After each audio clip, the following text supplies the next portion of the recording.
Yo, what's up mga kagulong? Welcome back to my vlog. Siyempre, food trip again. Ang food trip natin for today's video ay nag-crave ako sa Pansit Canton at meron tayo ditong 3 nilagang itlog. Tagal ko na huling kain nito siguro nung mga March pa. Kaya ngayon, magpo-food trip tayo ng Pansit Canton. Siyempre, bago tayo kumain, magpe-pray muna tayo. Maraming salamat po sa biyayang nakahain sa aming pagkainan ngayong araw na ito. Sa pangalan po ni Jesus, takila po namin tagapagligtas sa amin. So, paano mga kagulong? Let's eat! Pansit Canton. First bite mga kagulong. Quality. Siyempre, hindi natin malilimutan ng second bite para sa ating mga mahal na basher. Oops, ako naman. Sa bawat subo may linamnam mga viewers niya.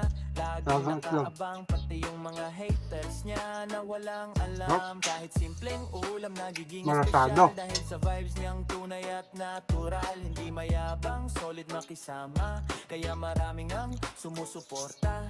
Kada upload ay nakakagutom, mapapakain yan wala sa oras. Busog ka na nga sa pasaaliwan, ano pa hinihintay, kainan na naman pagtunog intro. Tara nang manood, Unico Vlog, always all good.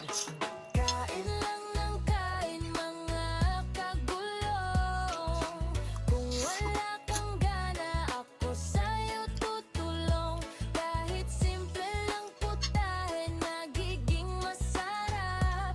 Gulay man o karne, basta nasa kanyang harap. Paborito niyang pagkain, lahat ng mga gulay, masustansya na papahaba pa ng buhay. Kaya halika na tayo ay kumain na. Pakilike, i-follow and share na rin para lahat ay masaya.